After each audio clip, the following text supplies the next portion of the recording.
This episode, we're talking about diversifying mages. There's an update for Cassiopeia, and we've got a new spell-slinging Sandman, Azir. Welcome to Patch Rundown 416.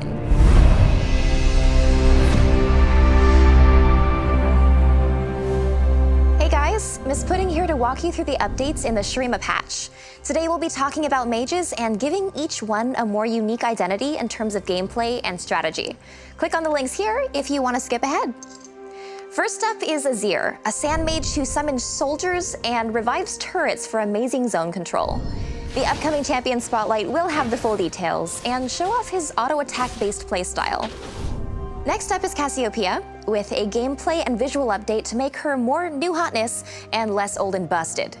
In terms of gameplay, we're shifting her to more of a late-game hyper-scaling carry with a completely new passive that gives her permanent bonuses as she poisons things. We've got a few notable non-mage changes as well. Ascension is the new featured game mode where you can become ascended and take out your opponents with a buff from the big boss Xerath in the center of the map.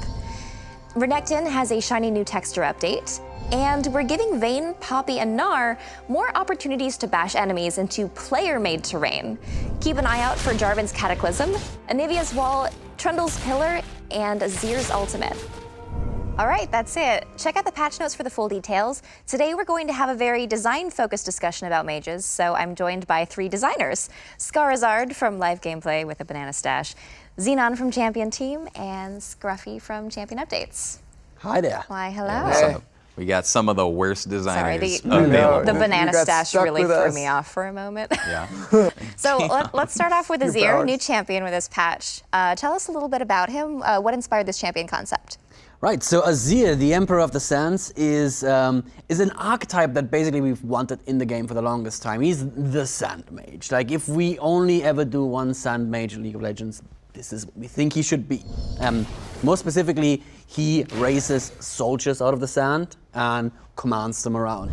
And so we had a lot of kits for him. We've been working on him for a very, very long time. And it took us a while to actually get to the point where we knew what would be cool about him. He should really feel like he's the Emperor. And I think that's one of the things that we, in this version of Azir, and we'll talk about that in a second, we nailed very early. We nailed him being a glorious man-bird, or birdman. Yeah, exactly like that.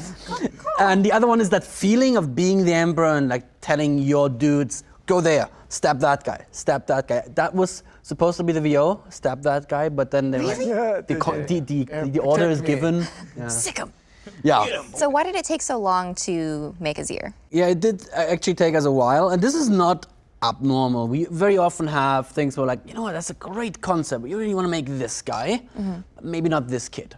So this happened a bunch of times for him. We actually started work on him back when Ari released. That's when we started jamming on. So over 2 years ago. So years. 2011. So we had lots of kids, and we could have released any of them. They weren't bad kids by any means, but they would have been just another mage, basically. We had a kit that was literally like, here's a bunch of AoE, here's a skill shot, if you hit it, you get CC. And it's like, oh, you think I saw this show before. We wouldn't have been super excited to release it, so we just said, let's let him cool off for a little while, let's shelve him, and we'll come back. Yeah. Actually, this is the first time we've done anything like this for a new character where the whole team, you know, usually everyone's working on their own characters and they get a little help from everyone else, but it's kind of individual projects. This time we took the whole team and everyone got together for 3 days, just nonstop Azir mode all the time, and we made like four or five different Azirs. We all split up into teams, and we had just had the wildest play test where we put every Azir in simultaneously,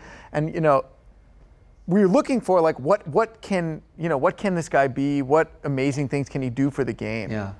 Okay, so what is the thing that Azir is supposed to be really good at then? Right. So Azir is very uniquely strong at zone control and objective control. And building a turret. And he gets to make a turret. Who does that? You can't just be like, oh, he's really good at all this other stuff. It's like, oh, builds a turret. And they're not just turrets that are unique to him. I mean, they're actually just as strong as the outer turrets that exist already. Yeah, they're a little bit stronger actually. Yeah, you can put him in the enemy's side of the base too. Whoa. Yeah. Which is pretty insane. But to follow up a little bit here, and I'll let you take this from me in a sec, because you guys over in Champ Up have been working on this for quite a long time. But when you think about mages in our game, I think Twisted Fate is one of my favorite examples. Orianna as well.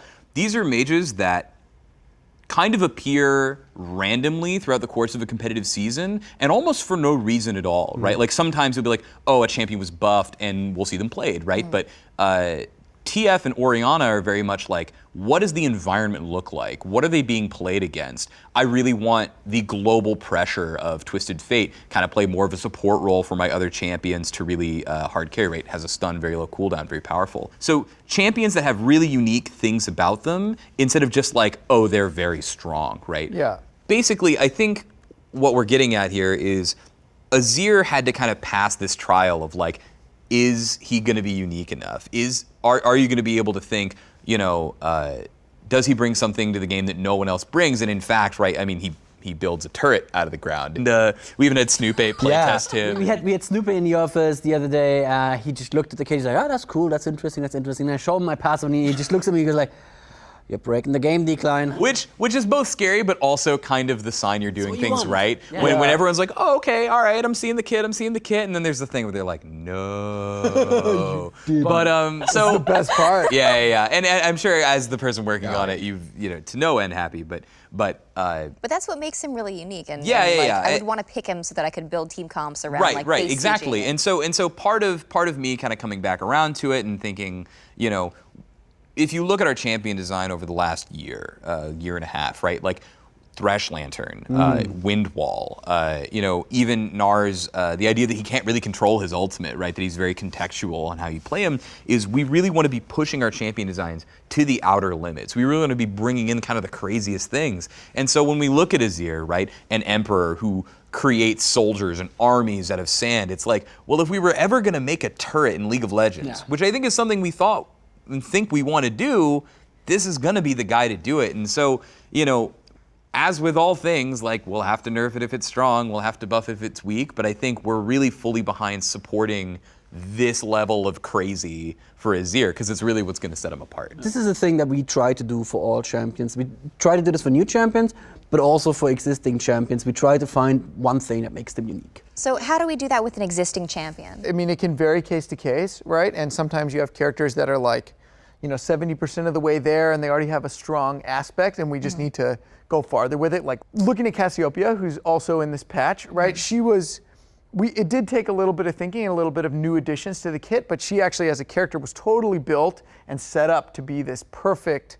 like late game hyper carry mage. In her case, we looked at the character and we said, well, what is something that she's like sort of, she does already that's cool, or she's like in a good position to really amp up and make it her awesome thing, right? And so she's already got this really great kit where she's doing all this sustained damage, she's pretty immobile, and we're like, this is the perfect candidate for the ultimate like hyper-scaling mage carry. I'm 40 minutes into the game and I'm just gonna carry my whole team because, I'm at, tier 3 of my passive and I've got 2 death caps. She gets a little mobile though.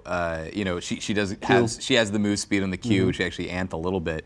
But part of the reason that I really, really support the Cassie movement is, first off, right, we're talking about turning that aspect of her up to 11, right? Letting her be kind of the Vayne and Kog'Maw of mages, right? Like be that hyper carry. But also the way in which she plays her game is something that you can actually play against a little bit. I think Nasus is an example of champions that some players really, really love. And he's pretty fun to play, he's a pretty easy champion to learn on, right? And there's a lot of nuance to how you optimize your kind of stat game. That there comes a point in the game where, like, oh, I've killed this guy like 6 times. He's just unstoppable. Yeah, it's like his stat count is too big and he has like no bounty on his head and he just kind of like bops you super hard and you're like, oh God, I can't fight this, right? Where Cassiopeia now builds up by applying poison onto champions, killing units with Twin Fang and just really spreading the poison around. So if I'm in a lane against you as Cassiopeia and I'm like dodging your poisons and stuff like that, I'm actually kind of inhibiting your growth in a way that makes me feel like if you hit that maximum stat count and you get like the free Rabadons or whatever it is that you get, I'm like, okay, well, she really deserved that. Like that's actually someone who worked for it and achieved this goal. Because every second that she's poisoned an enemy champion, it's not just an inevitable conclusion, which is why for this, I feel like it feels really unique. There's something for each game you go in as Cassie. You're like, I need to hit this mark.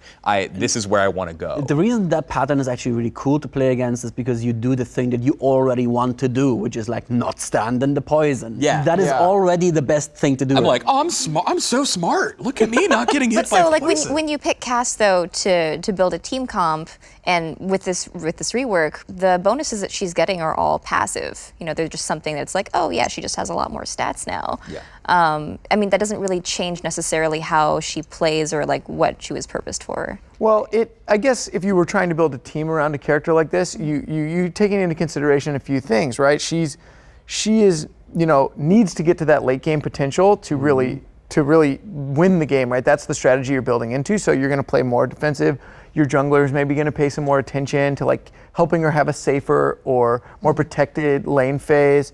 And then the other thing that's kind of Cass comp. Yeah, exactly. And she's not like, she doesn't have like dashes or blinks. So in team fights, you're going to also want to protect her. Yeah. So there's an interesting distinction here. There's two aspects to making a champion unique. A champion can feel unique to play, something that in design we call unique inputs, or a champion can have a unique effect on the game, on the way that everybody else plays the game, which again we call a unique output. Right. So which one are we actually aiming for more? So I think Cassio was always, we can amp up both, but Cassio's always had the unique input. Right, with she the already has spam, this, right? yes. Yeah, we can just amp that up. But she didn't really have a unique output, and now forcing people to think about the teams you want to build around her, against her, and maybe like if I'm a Lee Sin on the enemy team, and there's a Cassio in mid lane. Well, that's clearly where I have to go and gank now to shut her down so she never gets to those power points. That's a unique output. Yeah. We can even pull this back a little bit and contextualize what Daniel said about the inputs, outputs with Azir, right? Inputs are managing my soldiers and moving them around. Orianna's maybe a little similar in how you press the buttons, right? But I'm thinking about so many different things, and You it's very right-click as well. That's very different. Right. You also auto attack. It replaces your auto attack. But like an idea of the output, right, would be something like that turret, right? Is like for the person not playing Azir, how is my game going to change when I see Azir? Is like, oh, we're fighting mid lane, and then like the obelisk rises, and you're like, whoa, this is crazy, right? And we kind of want those moments for every champion. But I think players will tell you, and they kind of feel a little intuitively, that mages really high on the input moments of the like, I'm shooting my splitting geometry blast, or I'm doing all those things. But when it comes to their effect on the game, probably a little bit lacking. I think that's something we're looking to change very soon. What champions do you think are kind of falling short on that right now? I mean, there are lots, and it doesn't make them, bad characters or characters we don't like or characters that we wouldn't want to see in the game. But it's just looking forward, we're saying, how can we take every character when we're trying to update more characters? How can we take all these characters, find their sort of awesome thing that they do that's different than the other characters in League of Legends, and really amp that up, or really like let them own it, or stuff like that. And so like when we looked at Lucian pretty recently, we said, well, it kind of does everything pretty well. And so that even though it's like it's awesome to be OP in that way, these guys are fist bumping over it. But it actually results in him either being too good or just not competitive. Right. And so we're like, what can we do to make him like really his own thing? And so he's like the guy that like dashes around more than any other AD carry. He's super mobile. He's super spell slingy, right? And I think in the end, it resulted in a much better character. I mean, in every champion in League of Legends, we would like to be able to say, and you can say this, I would say, for most characters, but it's at different degrees. Yeah. We wanted to say this character does something that no one else does in the game, right? And this is why you pick them or why you don't pick them. I mean, the reason why this diversity is good for the game, I mean, there's a few things. One, it actually, like, every game you play feels more different, and it's exciting, right? I'm always looking forward to playing my next game if I know it's not going to be like my last one. Thanks, guys. That's all we have for today. If you have any questions for our next episode, click on the link below and leave us a comment. Thanks for watching Patch Rundown 416.